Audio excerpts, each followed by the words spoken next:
Okay. You just state your name for the camera, please. Cara McClumpher. Hi, Cara. Hello. Okay.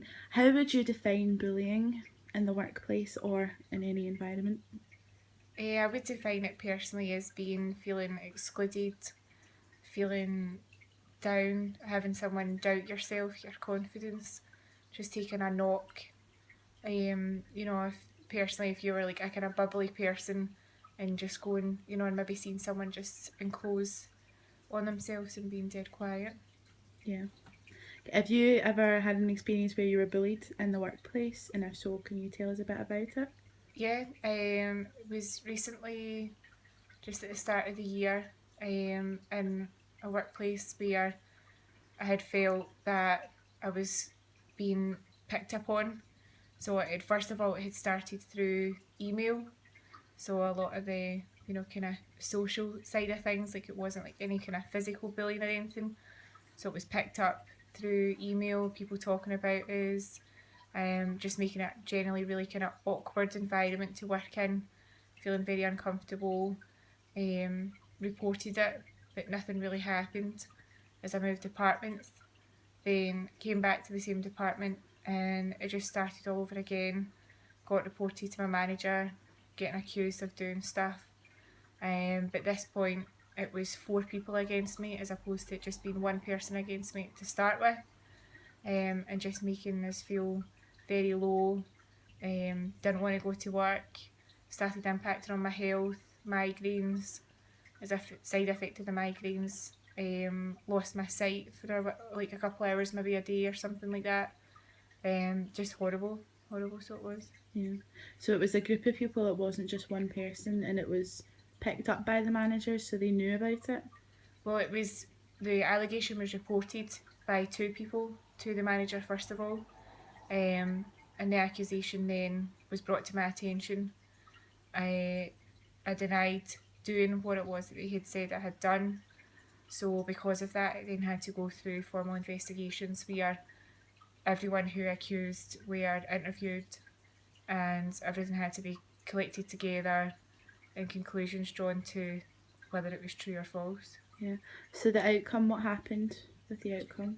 What had happened was they had basically accused me of being destructive on the call floor. They had said that I had intentionally gone out my way to destroy like a team meeting, and get in people's ways. They investigated and interviewed the people who first of all accused me, and then anybody that they named or anybody that I then named to try and be a witness on my part to say that I hadn't done that.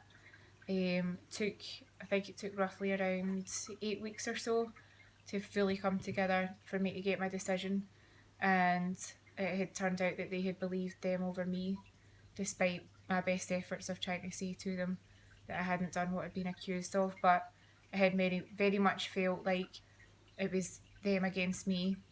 I felt as if I was never going to win. From day one, I had already thought to myself, well, I'm not going to win this. There's 4 or 5 people against one. They're obviously going to be able to get their stories together, get their stories on point, so that it looked like I had done it. I was just very much felt alone. My own manager didn't even have my back. They didn't believe me. So I didn't have anyone to fight my corner the same way that they had people to back them up. So the conclusion that I came to was that they had believed them, and that they had seen, I felt as if I was made out to be a liar. So you didn't feel like any support even from other colleagues? Like, did anyone give you any support or? There was one who was there at the time when it was meant to have happened. She went in and gave her account of what had happened. I knew that she would have my back. She would tell them the truth that this event hadn't happened. And actually, one of the accusations that was made against me was her herself. She had done that, so she even went in and admitted that she was the person who had said this, and that she was going to have done a particular thing. And it still came to be that they still pinpointed it and managed to make it come round on me as if I had done it all. Mm-hmm. But I just excluded myself, so I probably didn't help myself in the way that I took myself right away from the kind of group that I worked with and sat away myself just to stay out of trouble. So I thought to myself, if I don't sit with them, they can't then accuse me of doing something else. I can't let it get into any further bother. I'll just take myself right out of the situation. Came out to work, done what I needed to do, went home, and just did go out quite quiet. So Yeah. it felt easier. So, all in all, the managers that were dealing with it, or like anyone else that was actually carrying out the investigation, do you think they handled it in the best way they could have, or do you think they could have done a lot more to help you? I think they could have done a lot more. And the fact that the manager it was initially reported to was my own personal manager, and from the get go, he didn't believe me at all. And that's what I kept saying to him. I was like, well, you're meant to be my manager. You're meant to have my back. Regardless of whether you think that I did this or not, you're not meant to really take sides. You have to kind of stay impartial. But he wanted to punish me from there and not even investigate the allocation. Was it a cliquey thing? Do you think? Was he like friends with the people that were?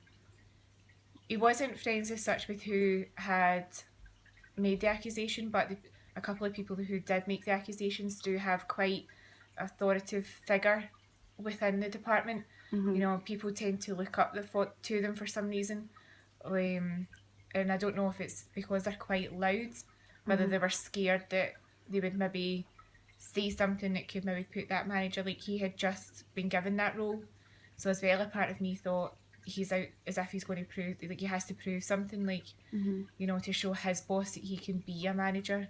You know, look what I can do. I can conduct an investigation. I can do this, and I can give her a punishment without needing to do anything. But it wasn't handled at all in the best way. I kept getting promised day after day, you'll get your answer.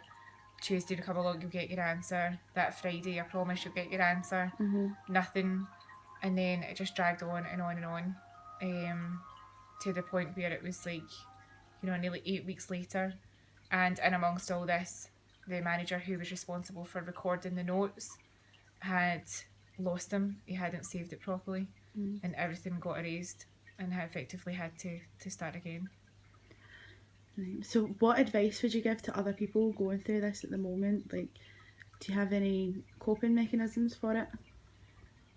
I would say for like advice is don't be scared to stand up for yourself. Like, don't take the punishment. Don't just accept what it is. You know, because the way they had put it to me is, we're not going to do anything about it formally. You'll just get a little recorded conversation and it will stay on your record. You know, that kind of puts a slant on it where you're not getting punished, but really you are. You know, and some people might just go, oh, well, that's fine, whatever, it's just a wee bit of paper I'm signing. But that's on your record. You're more or less accepting that you are a destructive person, or you are out to do what you're being accused of. So don't accept it. Don't be scared to stand up for yourself. If it takes 8 days, 8 weeks, 8 months, just keep going at it. Like, don't give in, don't give up on it. And yeah, it just, each individual's coping mechanisms are different. Like, you know, I knew I had to go to work. There was no point in me shying away from it, because then they'd be like, well, has she got something to hide? Is she guilty? You just have to go in, face up to it, show the people who are accusing you, you know, the bullies, that they're not going to get away with it. Like, you know, you're stronger than what they had maybe thought you were. And just show them that, you know, it was a waste of time, and hopefully then they don't do it to someone else. Yeah, well, thanks very much, Cara. That was brilliant. Thank you.